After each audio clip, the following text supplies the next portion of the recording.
General Park Day could not sleep. 3 months had passed since the medal ceremony, but the image of Commander Lee Hanna standing alone without any decoration burned in his mind. Every night he saw her calm face as other soldiers received their honors. She had smiled and clapped for them, but wore no medals herself. This made no sense to him. The next morning, Park sat in his office looking at personnel files. He typed Hanna's name into the computer and waited. The screen showed basic information, but most details were blocked with red text that said classified. Her mission history showed only black bars where descriptions should be. Even her current assignment was hidden. Park called his assistant, Captain Kim So, into the office. Kim was a decorated hero who had served with Hanna on several missions. His chest was covered with medals and ribbons from successful operations across the galaxy. "Tell me about Commander Lee Hanna," Park said without looking up from his desk. Kim shifted uncomfortably in his chair. "Sir, she is a good soldier, very skilled and reliable. That tells me nothing. Why does she have no medals when you have many? You served together, did you not?" "Yes, sir, we did serve together on some missions. But I cannot discuss the details. They are classified above my level." Park studied Kim's face. The young captain was nervous and avoiding eye contact. "Captain, you will tell me what you know, or I will have you reassigned to guard duty on the Outer Rim." Kim took a deep breath. "Sir, I can only say that Hanna always did the most dangerous parts of our missions. When we needed someone to go alone into enemy territory, she volunteered. When we needed someone to stay behind while others escaped, she stayed. I received medals for missions where she did most of the work. Then why does she not receive recognition?" "I do not know, sir. Someone higher up makes those decisions. All I know is that without Hanna, many of us would be dead and many missions would have failed." Park dismissed Kim and sat alone, thinking. He opened his secure communication line and sent a message to Admiral Cho Bin, who ran the Classified Operations Division. The reply came back quickly. "Request denied, access restricted. Do not pursue this matter." This only made Park more curious. He used his general access codes to dig deeper into military records. What he found surprised him. Hanna had been listed as killed in action 7 different times over the past 5 years. Each time she had died, she appeared again months later on a new mission. No explanations were given for these deaths or resurrections. Meanwhile, on the other side of the galaxy, Hanna sat in a transport ship heading toward the Krellian home system. Her new mission briefing was simple but dangerous. Intelligence reports showed the Krellians were developing a biological weapon that could wipe out entire human colonies. She had to infiltrate their main research facility and destroy the weapon before they could deploy it. Agent Yoon Tae sat across from her reviewing technical specifications on his tablet. "The facility is built into an asteroid mining station. Security is heavy with both automated defenses and organic guards. Once you are inside, you will have maybe 2 hours before they notice the breach." Hanna nodded and checked her equipment. Her gear was designed to look like standard mining tools to avoid detection. Hidden inside the metal scanner was a plasma cutter that could burn through most barriers. Her oxygen recycler contained enough explosive charges to level a city block. "What about extraction?" she asked. "There is no extraction plan. You get out on your own or you do not get out. Command cannot risk a rescue mission that might expose our intelligence sources." This was normal for Hanna's assignments. She went in alone and came out alone or not at all. In 5 years of black operations, she had never asked for backup or complained about the risks. Other soldiers received support teams and evacuation plans. Hanna received a target and a deadline. The transport dropped her at a trading station 3 jumps from the Krellian system. She bought passage on a mining ship using false identification documents. The other passengers were rough workers heading to the asteroid belt for dangerous jobs that paid well. Hanna fit in perfectly with her worn clothes and tired expression. During the journey, she learned about the mining operation from casual conversation. The Krellians hired human workers because they were cheaper than robots and could work in conditions that killed most alien species. The workers lived in terrible conditions, but sent money home to their families. None of them asked questions about what the Krellians were really mining. Back on Earth, General Park continued his investigation despite the warnings. He contacted old friends in intelligence and asked careful questions. Slowly, a picture emerged of a shadow war being fought by soldiers who did not officially exist. These operatives took the most dangerous missions and received no recognition because acknowledging their existence would reveal military capabilities that Earth needed to keep secret. Captain Kim so visited Park's office again without being summoned. "Sir, I heard you are still asking questions about Hana. I want to tell you something, but you must promise to keep it secret." Park nodded, and Kim continued. 2 years ago, we were sent to rescue hostages from a pirate base. The plan called for a full assault team, but when we arrived, the situation was worse than expected. The pirates had moved the hostages to a location surrounded by minefields and automated guns. Any large force would trigger the defenses and kill the people we came to save. Kim paused and looked out the window. Hana said she could get in alone and disable the defenses from inside. Command refused to authorize such a dangerous plan, so she went anyway without orders. She spent 3 days crawling through the minefield and another day inside the base setting charges and freeing hostages. When she finally signaled us to move in, everything was ready. We walked into an empty base and found 20 rescued civilians waiting for us. What happened to the pirates? Gone. All of them. Hana never told us how she did it, but there were no bodies and no signs of fighting. It was like they just disappeared. The official report said our assault team overwhelmed the defenses and rescued the hostages. Hana was not mentioned anywhere. Park felt a chill run down his spine. "How many times has this happened?" "Every mission, sir. She does the impossible parts and we get the credit. Command says it has to be this way for operational security, but it does not feel right." That evening, Hana reached the Krellian mining facility. She joined a group of new workers being processed through security. The Krellian guards were lazy and overconfident. They scanned for weapons and explosives, but missed the modified tools in her equipment bag. Within an hour, she was inside the facility and had access to the worker areas. The real research lab was deeper in the asteroid, connected by maintenance tunnels that were off-limits to miners. Hana waited until the night shift began, then slipped away from her assigned work area. The tunnels were dark and filled with the sound of mining equipment. She used the noise to mask her movement as she made her way toward the restricted sections. Her first challenge came at a security checkpoint that blocked access to the research levels. 2 Krellian guards sat behind an armored barrier monitoring scanner displays. The checkpoint could only be passed with special identification cards that Hana did not have. She studied the situation for 20 minutes before finding her solution. The guards took breaks every 2 hours to smoke and stretch their legs. During the break, they left the checkpoint unmanned but kept the scanners active. Hana timed their pattern and prepared her approach. When the guards left, she moved quickly to the scanner control panel and attached a small device from her toolkit. The device would replay the scanner readings from the empty checkpoint, making it appear that nothing had passed through even when she walked by. She made it through the checkpoint and entered the research section of the facility. The corridors here were cleaner and brighter than the mining areas.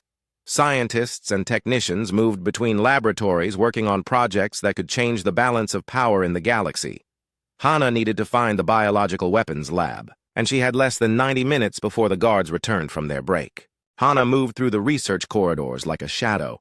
She had studied the facility blueprints for weeks, but being inside was different from looking at drawings. The halls were filled with the quiet hum of scientific equipment and the soft voices of researchers working late shifts. Each lab she passed contained projects that could reshape the galaxy, but she focused only on finding the biological weapons division. She found what she was looking for behind a door marked with warning symbols in 3 languages.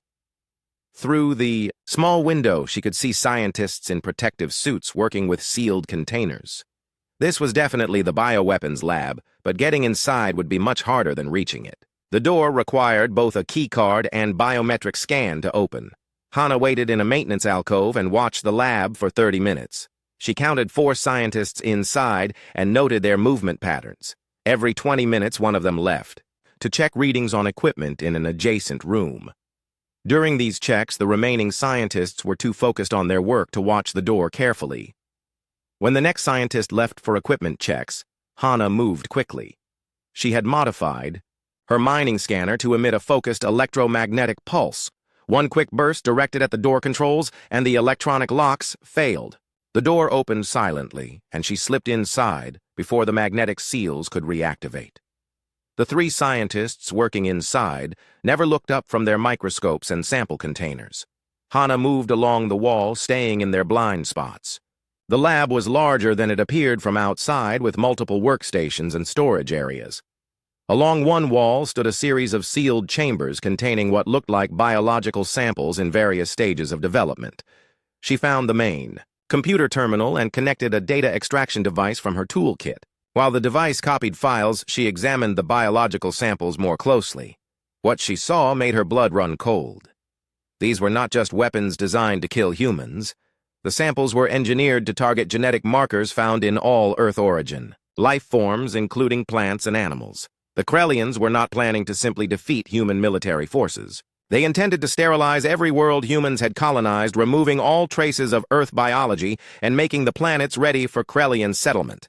Entire ecosystems would die along with every human, civilian, and soldier in the galaxy. Hana's data device finished copying the computer files and began analyzing what it found. The biological weapon was nearly complete and ready for mass production. Worse, the Krellians had already begun manufacturing delivery systems that could spread the weapon across multiple star systems simultaneously. They planned to deploy it within 2 weeks.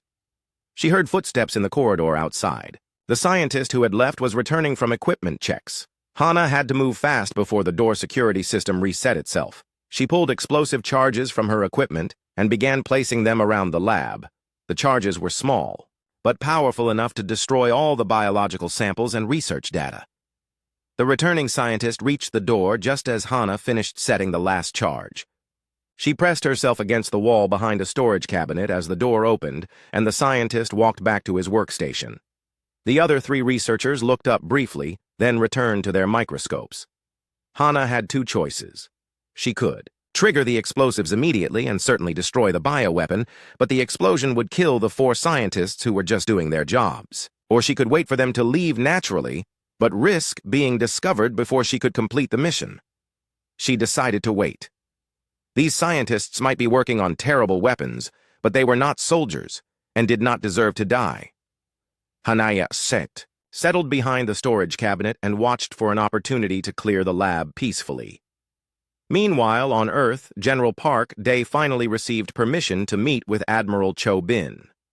The meeting was scheduled in a secure conference room, deep underground at military headquarters. Park arrived early and waited in the sterile white room, wondering what he would learn about Commander Hana and her mysterious service record. Admiral Cho entered looking tired and older than his years. He sat across from Park and placed a thick folder on the table between them.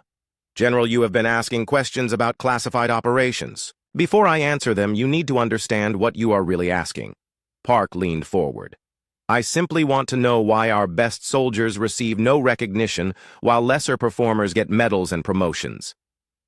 The soldiers you are asking about do not exist officially. They never have existed and they never will exist. What they do requires complete secrecy, because if our enemies knew about their capabilities and achievements, the balance of power in this galaxy would shift dramatically. Cho opened the folder and showed Park a single page covered with black bars hiding most of the text. This is one mission report from Commander Hana's service record. The visible parts tell you almost nothing about what actually happened. The hidden parts describe operations that prevented 3 wars and saved millions of lives. Why must it be secret? Why can we not honor these heroes publicly? Because, General, the moment we acknowledge what they have accomplished, our enemies will unite against us. Right now, 12 different alien species see humans as a minor threat that can be managed through diplomacy and limited conflict. If they learned what soldiers like Hana have been doing in the shadows, they would band together to destroy us completely. Park stared at the redacted document. How many soldiers like her are there? Enough. That is all you need to know. They volunteer for this anonymity, General. They understand that their sacrifice serves a greater purpose than personal glory. In the Krellian laboratory, Hana waited for nearly an hour before the scientists finally decided to take a break. They sealed their workstations and left the lab, together discussing their research in technical terms she could not follow. When the door closed behind them, she immediately activated her explosive charges. The timer gave her 8 minutes to escape the facility before detonation. She moved quickly through the corridors, retracing her path toward the mining sections. Behind her, she could hear alarms beginning to sound as security systems detected her unauthorized presence in the research area. Krellian guards were already moving to lock down the facility when Hana reached the maintenance tunnels. She could hear their heavy footsteps echoing through the corridors as they searched for the intruder. Her modified scanner device was still replaying empty readings at the security checkpoint, but that deception would not last much longer. She reached the mining levels just as the explosive charges detonated.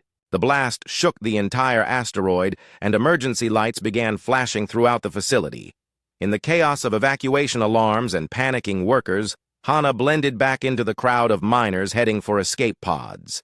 Agent Yoon Tai had positioned himself at the trading station 3 jumps away, monitoring communication channels for news from the Krellian facility.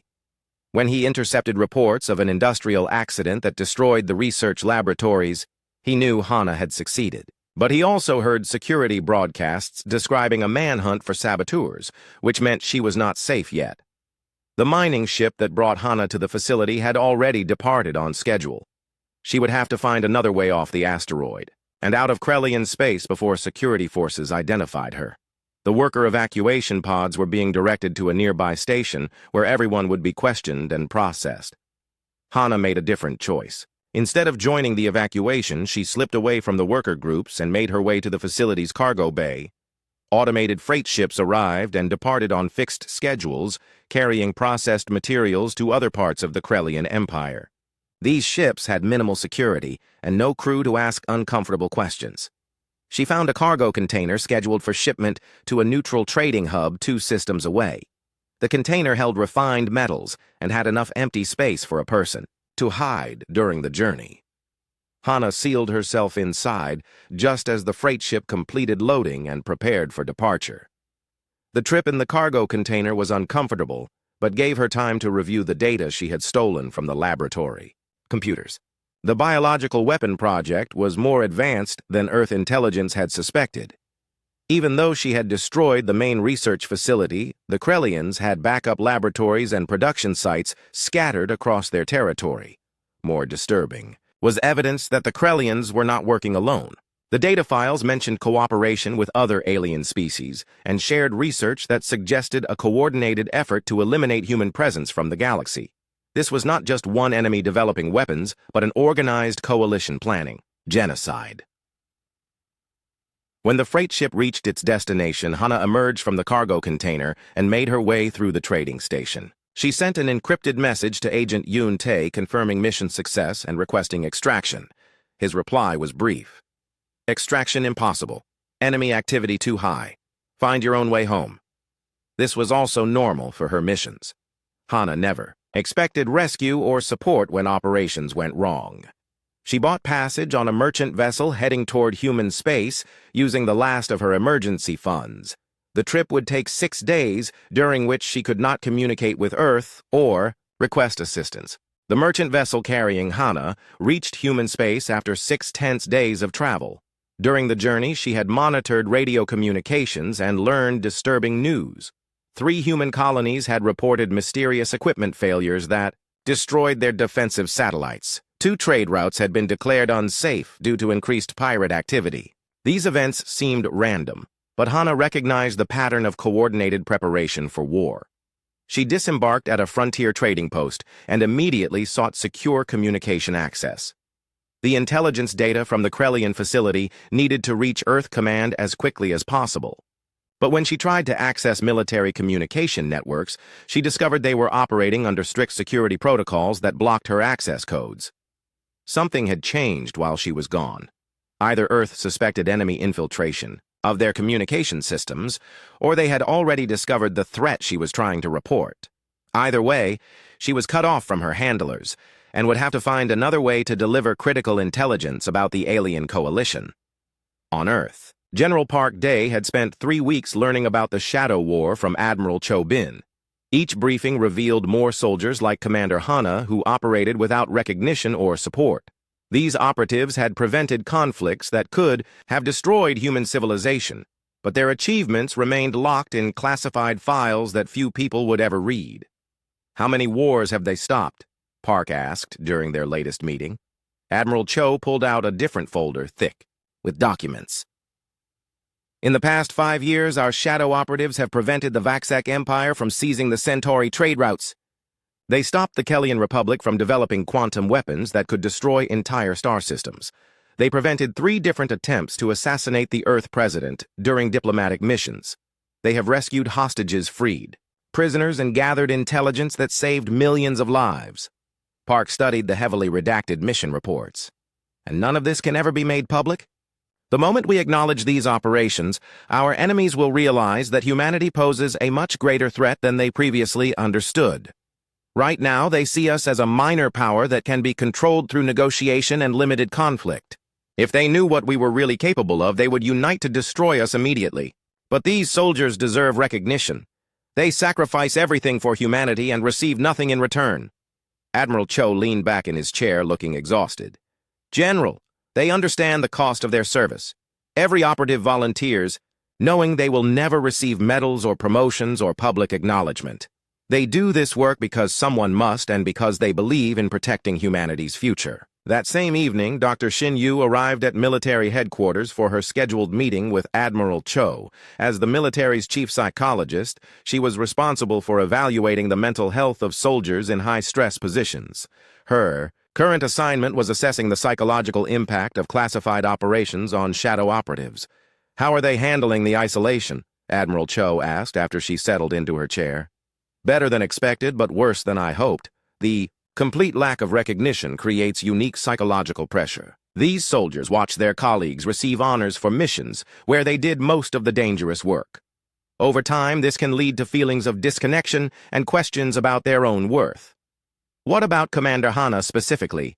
Doctor. Shin opened her tablet and reviewed recent evaluation notes. She shows remarkable resilience, but I am concerned about her increasing detachment from normal social connections. She rarely speaks about personal matters and seems to view herself more as a tool than a person. This kind of depersonalization can become dangerous if it progresses too far. Is she still fit for duty? For now, yes, but I recommend closer monitoring and possibly reassigning her to less isolated missions. She needs to remember that she is human, not just a weapon. Meanwhile, Hana had found a way to transmit her intelligence data to Earth. A freelance information broker at the trading post offered to relay encrypted messages through private communication networks for the right price. Hana paid with the last of her emergency funds and sent a compressed data package containing everything she had learned about the alien coalition and their biological weapons program. The message would take 3 days to reach Earth through the broker's network of relay stations. During that time, Hana worked odd jobs at the trading post to earn money for passage deeper into human territory. She repaired equipment, fixed communication arrays, and helped load cargo ships. The physical work felt good after days of tension and uncertainty. On her 3rd day at the trading post, Hana noticed increased military traffic through the area. Human patrol ships that normally operated alone were traveling in groups. Merchant vessels were being stopped and searched more frequently. Something was definitely happening, but the local authorities were not sharing information with civilians. She overheard a conversation between 2 ship captains discussing unusual alien fleet movements near the border systems. One captain claimed to have seen Krellian warships operating far outside their normal territory. Another reported that several alien species were conducting joint military exercises, which was unprecedented in recent history. The intelligence Hana had risked her life to gather was already becoming reality. The alien coalition was moving faster than anyone had expected. She needed to reach Earth and report in person, but first she had to survive long enough to complete the journey. Her encrypted message to Earth had indeed reached Admiral Cho, but the intelligence it contained was even worse than he had feared. The biological weapon was only one part of a larger strategy. While humanity focused on the immediate threat of genocide, the aliens were positioning military forces for conventional warfare as well. Admiral Cho called an emergency meeting with the other commanders responsible for shadow operations. In a secure conference room, deep underground military leaders who officially did not know each other gathered to discuss threats that officially did not exist. The coalition is larger than we suspected, Admiral Cho began. Intelligence indicates 12 different species working together to eliminate human presence from this galaxy. They plan to use biological weapons to clear our colonies, then move in with conventional forces to claim the territory. General Park had been invited to attend this meeting as part of his ongoing education about classified operations. Sitting at the table with these shadow commanders, he finally understood the scope of what soldiers like Hana were fighting against. "What about our other operatives in the field?" asked Commander Lee Min, who ran covert operations in the outer systems. "Most are cut off from normal communication channels. We implemented strict security protocols when we detected enemy infiltration attempts. Our people will have to find their own ways home while gathering whatever intelligence they can along the way." "How many operatives are currently deployed?" Admiral Cho consulted his tablet. 47 operatives across 23 systems, all of them working alone without support or backup. If the coalition moves to open warfare before they can return, we may lose most of them." General Park spoke up. "These soldiers have families and friends who do not even know they are in danger. How do we explain their deaths if they do not return?" "The same way we always have: industrial accidents, training mishaps, equipment failures. Their families receive full benefits and official condolences, but they never learn what their loved ones really died doing." The room fell silent as everyone considered the weight of this reality. Somewhere in the galaxy, 47 people were risking their lives to protect humanity, and if they died, their sacrifice would be hidden behind lies and fabricated explanations. Dr. Shin Yu had been monitoring communication channels, looking for any indication that shadow operatives were trying to return to Earth. She knew their psychological profiles and understood how they would behave under extreme stress. Most would focus completely on completing their missions, even if it meant sacrificing their own safety. "Admiral, I am receiving reports of unusual activity at several frontier trading posts. Freelance information brokers are handling encrypted traffic that matches the communication patterns our operatives use when they cannot access military networks. Can you trace the sources?" "Some of them. Commander Hana appears to be at a trading post in the Kepler system. Agent Park Dal is probably somewhere in the Vega sector. I am tracking 6 others, but the rest remain completely dark." Admiral Cho made a decision that went against standard protocol. "Send coded messages through those same broker networks. Let our people know that Earth is aware of the threat and that they should prioritize returning home over gathering additional intelligence." This was a risk because it might expose the existence of shadow operations to enemy surveillance. But leaving 47 operatives stranded without support was unacceptable, even for classified programs that operated in complete secrecy. Hana received the coded message while working in the trading post repair bay. Hidden in what appeared to be a routine commercial transmission was a simple phrase that told her everything she needed to know. "Family dinner postponed, but everyone welcome home." The cargo hauler carrying Hana toward human core systems suddenly dropped out of hyperspace far from its intended destination. Emergency alarms echoed through the ship as the captain announced that their navigation systems had detected an interdiction, field blocking their route. Through the viewports, Hana could see the dark shapes of alien warships surrounding them. "This is a Vexari patrol vessel," came a transmission in accented human standard. "Prepare to be boarded for inspection. Any resistance will result in the destruction of your ship." The Vexari were supposed to be neutral in conflicts between humans and other species. Their involvement suggested the coalition had either bought their cooperation or threatened them into compliance. Either way, this was bad news for everyone aboard the cargo hauler. Hana quickly gathered her few possessions and destroyed any evidence that might reveal her true identity. If the Vexari were working with the coalition, they would be looking for human intelligence operatives. She needed to blend in with the other passengers and hope her cover story would hold up under questioning. The boarding party consisted of 6 Vexari soldiers wearing environmental suits and carrying weapons that could punch through the ship's hull. They moved efficiently through the cargo hold, checking manifests and questioning crew members. When they reached the passenger compartment, Hana was ready with her identity documents and cover story. "Purpose of travel?" asked the Vexari lieutenant, examining her papers. "Looking for engineering work on the inner colonies. The pay is better than what you can find on the frontier." The lieutenant studied her identification card, which showed her as a freelance technician with experience in mining and industrial systems. This was exactly the kind of person who would be traveling from the outer systems toward more developed worlds looking for better opportunities. "Have you had contact with any human military personnel during your travels?" "No, sir. I avoid politics and stick to technical work." Military people make me nervous. The Vexari seemed satisfied with her answers and moved on to question other passengers, but Hana noticed that several crew members were being taken off the ship for additional questioning. The Vexari were clearly looking for something or someone specific.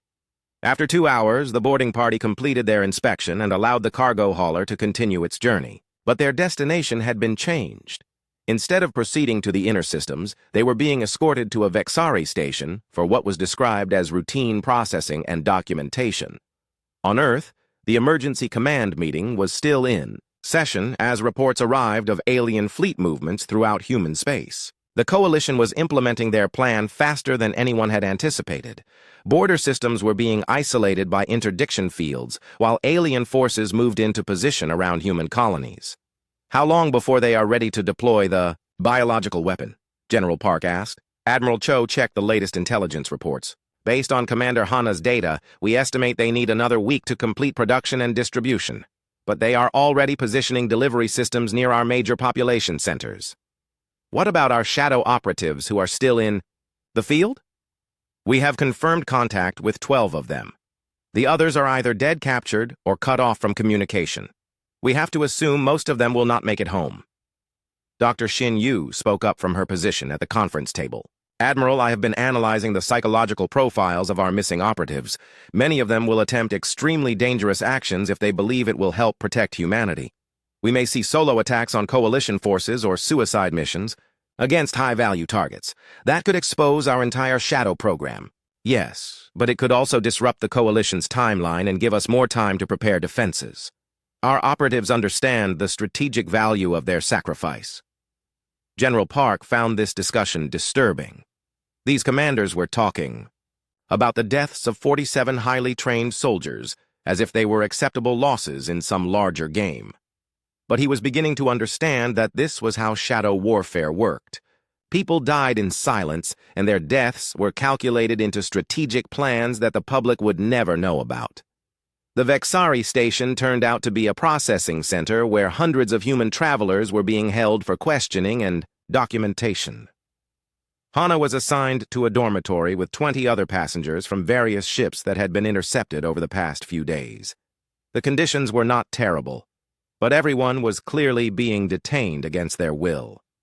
During her second day at the station, Hana noticed something interesting about the Vexari guards. They rotated shifts every 8 hours, and during the changeover, there was always a 15-minute period when certain areas of the station were not actively monitored. She began mapping these blind spots and timing the guard rotations, looking for an escape opportunity. She also listened carefully to conversations among the other detainees. Several were merchants who had been traveling the border systems when the interdiction began.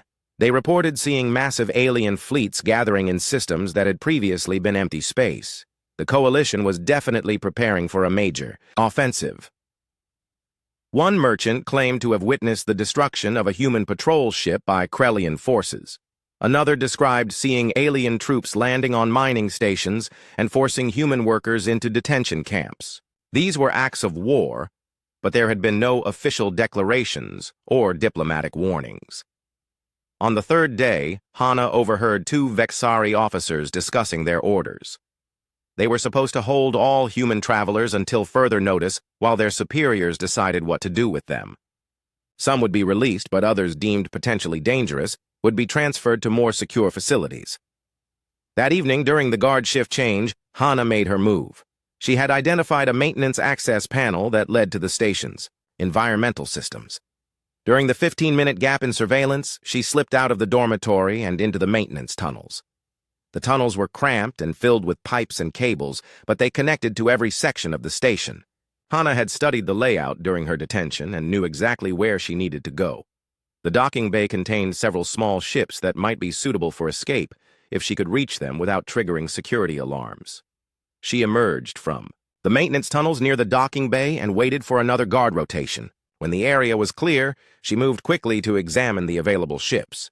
Most were Vexari patrol craft that would require authorization codes to start. But there was one small cargo shuttle that appeared to use standard civilian systems. Breaking into the shuttle took only a few minutes with tools improvised from maintenance equipment. Starting the engines without proper authorization would trigger immediate alerts, but Hana hoped to be clear of the station before the Vexari could respond effectively. The shuttle's engines came online with a low hum that seemed impossibly loud in the quiet docking bay. Hana sealed the hatch and began the departure sequence, knowing she had perhaps 2 minutes before station security reacted to the unauthorized launch. Alarms began sounding throughout the station as her shuttle cleared the docking bay and accelerated toward open space. Behind her, she could see Vexari patrol ships launching in pursuit, but the shuttle had a head start and was designed for speed rather than cargo capacity. The chase lasted 30 tense minutes as Hana pushed the shuttle's engines beyond their safety limits. She had to reach the hyperspace jump point before the patrol ships could catch her or disable her engines with their weapons. The shuttle's navigation system showed multiple pursuit contacts closing on her position, but she was maintaining her lead. Just as the patrol ships came within weapons range, Hana reached the jump coordinates and engaged the hyperspace drive. The shuttle disappeared into the swirling energy of hyperspace, leaving the Vexari forces behind. She had escaped, but now she was alone in a small ship with limited supplies heading toward uncertain safety. Back on Earth, Admiral Cho received word that Commander Hana had escaped Vexari custody and was presumably heading home. This was good news, but it also meant the Coalition now knew that their security had been compromised. They would accelerate their timeline and might launch their attack before Earth's defenses were fully prepared. "How much time do we have?" General Park asked. "Days, not weeks. The Coalition will move as soon as they realize we know about their plans. We need to warn our colonies and prepare for the worst-case scenario." "What about the other shadow operatives?" "Those who can reach safety will. Those who cannot will do whatever damage they can before the end. This is what they trained for, General. This is why they serve without recognition or reward." Dr. Shin, Yu was monitoring long-range communications hoping to track other escaping operatives. She had identified 3 more who appeared to be moving toward human space, but the rest remained silent. Either they were maintaining communication discipline or they were no longer able to transmit. "Admiral, I recommend we begin preparing memorial services for the operatives who do not return. Their families will need closure even if they cannot know the truth about how their loved ones died." Agreed. Draft the necessary documentation and prepare the usual cover stories. Industrial accidents, equipment failures, training mishaps. The human supply depot appeared intact when Hana's shuttle dropped out of hyperspace at the edge of the system. Long-range sensors showed normal traffic patterns, and communication beacons were broadcasting standard identification codes. But after her experience with the Vexari station, she was not taking anything for granted. She approached slowly using passive sensors to scan for hidden threats. The depot consisted of several connected modules built around a central docking hub with defensive platforms positioned at strategic points. Everything looked normal, but Hana had learned to distrust appearances when dealing with enemy deception. "Unidentified shuttle, this is Frontier Station 7. State your identity and purpose." The voice on the communication channel was human and sounded genuine, but voice patterns could be faked by sophisticated alien technology. "This is Freight. Shuttle designation Sierra 4 requesting fuel and supplies. I have authorization codes from the merchant vessel Golden Dream." Hana transmitted the cover identity she had been using throughout her journey home. "Roger, Sierra 4. You are cleared for docking at Bay 12. Please prepare for standard inspection upon arrival." The docking procedure went smoothly, and the station personnel who met her shuttle were definitely human. But Hana remained cautious as she submitted to the routine security screening. If the Coalition had infiltrated human installations, they would use real human personnel under duress rather than obvious alien replacements. The inspection revealed nothing suspicious about her identity or cargo, since she was traveling with minimal possessions and had destroyed all evidence of her real mission. The station commander cleared her for fuel purchase and temporary shore leave while her shuttle underwent routine maintenance checks. Hana used her time at the station to gather intelligence about the current situation in human space. The crew quarters had communication terminals where off-duty personnel could access news feeds and personal messages. What she learned was deeply troubling. 3 human colonies had gone silent over the past week with their communication systems apparently destroyed by technical failures. 2 major trade routes had been declared unsafe due to increased pirate activity that turned out to be disguised alien military operations. Most disturbing, several human patrol ships had simply vanished without sending distress signals. The Coalition was implementing their strategy exactly as the intelligence data had predicted. They were isolating human settlements and eliminating defensive forces while maintaining the pretense that these were random incidents rather than coordinated attacks. Soon they would be ready to deploy their biological weapon against defenseless targets. While reviewing the news feeds, Hana noticed something that made her blood run cold.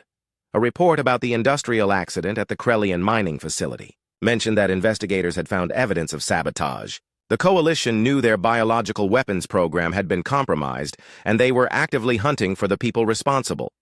She needed to reach Earth immediately, but her shuttle was still undergoing maintenance and would not be ready for departure for another 6 hours. During that time, Coalition forces could arrive at the depot, or worse, they could launch their attack while she was trapped at a supply station with minimal defenses. On Earth, the emergency command meeting had been in continuous session for 3 days as reports of alien fleet movements continued to arrive. Admiral Cho looked exhausted as he briefed the assembled commanders on the latest intelligence developments. We have confirmed that the Coalition consists of 12 alien species working under Krellian leadership. Their combined fleet strength is approximately 4 times larger than our entire navy. Conventional military resistance will not be sufficient to defeat them. General Park studied the strategic displays showing alien force dispositions throughout human space. What about our shadow operatives? Can they disrupt the Coalition's coordination or eliminate key targets? We have lost contact with 31 of our 47 operatives. Those who remain active are focused on gathering intelligence and attempting to return to friendly territory. We cannot ask them to conduct suicide missions against such overwhelming odds. Dr. Shin Yu had been monitoring psychological stress indicators among the command staff as well as trying to track missing operatives. Admiral, I am receiving fragmented communications from several sources that suggest some of our people are indeed planning independent attacks on Coalition targets. The psychological profile of shadow operatives includes willingness to sacrifice themselves if they believe it will protect humanity. Can we order them to stand down? We cannot reach most of them through normal communication channels. Those who can be contacted are unlikely to follow orders that conflict with their assessment of strategic necessity. Admiral Cho made a decision that went against every principle of shadow operations. Prepare a general broadcast on all frequencies, including civilian networks. We need to warn our colonies about the biological weapon threat, even if it exposes our intelligence capabilities. This was unprecedented. Shadow programs maintained their effectiveness through complete secrecy, but the current threat was too large to handle through covert operations alone. Humanity needed to prepare for open warfare against a coalition that had been planning their destruction for years. At Frontier Station 7, Hana was reviewing technical specifications for her shuttle when the general broadcast began. Emergency.